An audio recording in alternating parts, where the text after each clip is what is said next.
Hello दोस्तों, आप सभी का हमारे यूट्यूब चैनल डीके पाठशाला में स्वागत है। दोस्तों, आज वीडियो हम बात करने वाले हैं जो आपका आर ओ ERO का एग्जाम होने वाला है। तो दोस्तों, मेरे पास बहुत सारे बच्चों का सवाल है कि सर हम प्री और मेंस एग्जाम की तैयारी दोनों की एक साथ कैसे करें। अगर दोस्तों हम बात करें इसके प्री एग्जाम की आर ओ ERO की, तो दोस्तों पूरी संभावना है कि जो इसका प्री का एग्जाम है वो आपका अगस्त के महीने में होगा। और बात करें इसके मेंस एग्जाम की, तो सब मेंस एग्जाम जो आपका दिसंबर के महीने में होने की पॉसिबिलिटी ज़्यादा है आपकी, या तो नवंबर लास्ट में या आपका दिसंबर में। तो यानी दोस्तों अगर अभी आपका सॉरी देखा जाए तो आपका मार्च समाप्ति की हो रहा है, यानी अभी आपके एग्जाम में पूरा अप्रैल पड़ा हुआ है। अप्रैल, मई, जून, जुलाई, यानी 4 महीने का समय जो आपका बचा हुआ पूरा 4 महीने पूरे हैं आपके पास। कुछ दिन आपको अगस्त में मिल जाएंगे।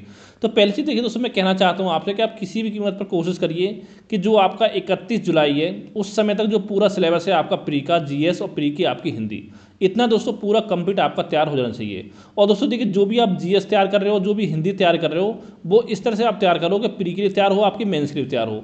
क्यों दोस्तों, वही GS आपकी मेंस में आती है, वही आपकी हिंदी मेंस में आती है, ठीक है। पर इतना फर्क है, प्री में GS आपका 140 मार्क्स की आती है और यहाँ मेंस में 120 की आती है। और हिंदी 60 की प्री में, 60 की मेंस में। लेकिन यहाँ पर क्या होता है, हिंदी में प्री में 6 टॉपिक आपके आते हैं, मेंस में 5 आते हैं, यानी पर्यायवाची जो होता है वो आपका मेंस में नहीं पूछा जाता है ऑब्जेक्टिव हिंदी में। तो ये आपको पढ़ना ही पड़ेगा, नहीं कि आपकी तैयारी 180 अंकों की होगी प्री के साथ साथ, ठीक है। 4 महीने का समय आपके पास बचा हुआ है। अब दोस्तों बात आती है कि हम प्री के साथ साथ मेंस की क्या क्या सब्जेक्ट पढ़ें मेंस के लिए। तो देखिए दोस्तों, एक तो देखिए मेंस में जो आपका फोर्स करना है वो करना है आपको निबंध लेखन पर। क्योंकि दोस्तों निबंध एक आप ऐसी कला है निबंध आपकी कि ये आपसे 1-2 महीने में आपकी नहीं आएगी, ये आपकी प्रैक्टिस से आएगी। यानी आप कोशिश करिए निबंध में कि हर सप्ताह आपको एक ऐसे लिखना है। यानी अगर आप आज से भी देखोगे, अगर हर सप्ताह अप्रैल से स्टार्ट करोगे, तो कम से कम आपके 16 से 18 जो ऐसे हैं वो आपके जुलाई के लास्ट तक वो आपके निबंध के तैयार हो जाएंगे, ठीक है। निबंध आपके तैयार 16 से 18 लेकर के, ठीक है। उसके बाद भी आपको 3-3.5 महीने का समय मिलेगा। यानी कि अगर मान लो एक हफ्ते में अगर आप एक ऐसे भी लिखते हो मेंस एग्जाम तक, फिर भी दोस्तों लगभग 30 से लेकर के 35 जो आपके निबंध हैं वो आपके तैयार हो जाएंगे, जो कि दोस्तों मेरे हिसाब से मोर देन सफिशेंट है। क्योंकि आपने देखा वो 3 पार्ट में आपके ऐसे आते हैं, ठीक है। एक पार्ट में 3 ऐसे होते हैं, उसमें एक आपको लिखना पड़ता है। अगर आपने 30 ऐसे तैयार कर लिए तो इतना कम से कम तैयारी आपकी हो जाएगी, हर पार्ट में से एक एक ऐसे आपको एग्जाम में देखने को मिल जाएगा। और साथ दोस्तों मैं आपको बता दूं कि हमने एक ऐसे के लिए आपका व्हाट्सएप ग्रुप बनाया है। अगर आपको उस ग्रुप में ऐड होना है तो दोस्तों ये मेरा व्हाट्सएप नंबर है 7042654209, ठीक है। इस नंबर पर मुझे मैसेज करिए। तो ऐसे की क्लास में सारी जानकारी आपको दी जाएगी दोस्तों, जहाँ पर कि आपको 1 तारीख से क्लास स्टार्ट हो रही है ऐसे की, जहाँ पर ऐसे की प्रैक्टिस आपको कराई जाएगी और साथ में पूरा कंप्लीट 30-35 जो ऐसे के नोट्स होंगे वो आपको हमारे ग्रुप में प्रोवाइड कराए जाएंगे, ठीक है। और अगर ग्रुप में जुड़ना चाहते हो तो मुझे इस नंबर व्हाट्सएप पर मैसेज कर सकते हो, सारी जानकारी आपको दे दी जाएगी। इतना दोस्तों करना साथ में आपको प्री के साथ साथ। और यहाँ पर एक काम और करना है कि जो आपकी हिंदी आती है मेंस में, उसमें देखिए दोस्तों 3 टॉपिक आपको तैयार करने हैं प्री के साथ साथ। कौन कौन से? एक आपका हो गया प्रशासन शब्दावली, जो कि आपके 20 नंबर की आती है। 10 नंबर की आपकी आती है हिंदी से अंग्रेजी अनुवाद, 10 का आपका आता है अंग्रेजी से हिंदी अनुवाद, ठीक है। ये तैयार करना है आपको। एक आपका कंप्यूटर आता है 10 नंबर का, ये आपको तैयार करना है। और एक दोस्तों आपका यहाँ पर आता है मुहावरे में लोकोक्ति है। यानी ये 3 टॉपिक और आप कोशिश करिए कि आपको तैयार करना है प्री एग्जाम तक, ठीक है। मुहावरे और लोकोक्तियाँ अगर दोस्तों आप इतना तैयार कर लोगे, देखिए हिंदी जैसे आपको तैयार हो गया, ऐसे अगर 16-17 ऐसे आपको तैयार हो गए, और 3 टॉपिक अगर आपके ये तैयार हो गए, तो दोस्तों इसके बाद देखिए 3 टॉपिक बचेंगे आपके मेंस के हिंदी के लिए। एक उसमें गद्यांश बचेगा, एक आपको बचेगा पत्र लेखन, और एक बचेगा आपका जो पत्र दे रखा होता है उसको आपको सारणी रूप में लिखना होता है, पत्र का सारणी रूप। यानी ये 3 टॉपिक आपको बचेंगे।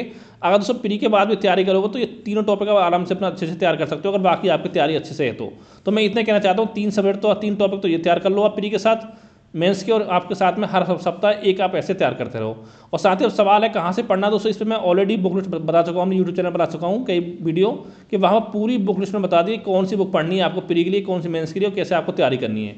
और साथ ही अगर आप पूरा यानी कि अगर आप GS के हिंदी के नोट्स लेना चाहते हो कंप्लीट प्री एग्जाम के लिए, तो मुझे व्हाट्सएप पर इस नंबर मैसेज कर सकते हो, हमारे ग्रुप में आपको ऐड कर दिया जाएगा, सारी जानकारी आपको मिल जाएगी, ठीक है। अब दोस्तों मैं इतना ही कहना चाहता हूँ कि आप कोशिश करिए हफ्ते में कम से कम, यानी डेली अगर आपको 8 घंटे पढ़ना है, 24 घंटे 8 घंटे पढ़ाई करिए, 8 घंटे सोइए, और बाकी जो आपके 8 घंटे उसमें जो भी आपकी इच्छा हो, मैच देखो, क्रिकेट खेलो, कुछ भी करो, ठीक है, खाओ पियो, जो करना आप करिए। लेकिन जो 8 घंटे आपको निकालना है वो केवल आपको पढ़ाई के लिए निकालना है। और पढ़ाई दोस्तों करनी है 8 घंटे आपको या तो नोट से करनी है या किताब से करनी है। ये नहीं कि सामने आप मैच देख रहे हो IPL का और किताब खोल के बैठे, तो उससे पढ़ाई करने से कोई फायदा नहीं है। वो आप अपने आप को और अपने माता पिता को आप बेवकूफ़ बना रहे हो और कुछ नहीं कर रहे हो, ठीक है। 8 घंटे आपको पढ़ाई करनी है। यहाँ पर कोशिश करिए दिन में कम से कम 3-4 सब्जेक्ट, देखिए 1 घंटा पढ़िए आप हिंदी प्री का कम से कम, और बचे 7 घंटे, उसमें 3 से 4 सब्जेक्ट पढ़ने की कोशिश करिए।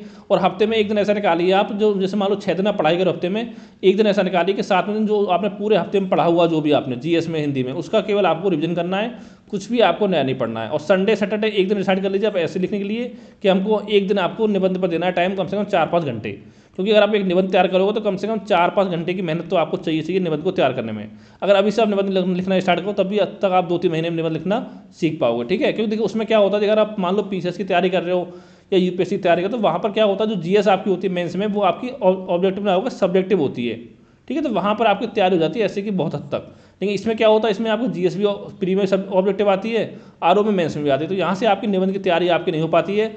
और साथ ही अगर आपने पिछले कुछ सालों का पेपर देखा होंगे तो यूपी जो पीसीएस का जो एसए आता है वो आपका आसान आता है आरओ एआरओ की तुलना में, और साथ ही प्री का एग्जाम भी जो होता है वो भी आपका आसान होता है पीसीएस का आरओ की तुलना में। तो अच्छे से आपको तैयारी करनी पड़ेगी। अगर दोस्तों इसके अलावा कोई मन में डाउट है, सवाल हो, तो नीचे कमेंट करके आप पूछ सकते हो। Thank you for watching.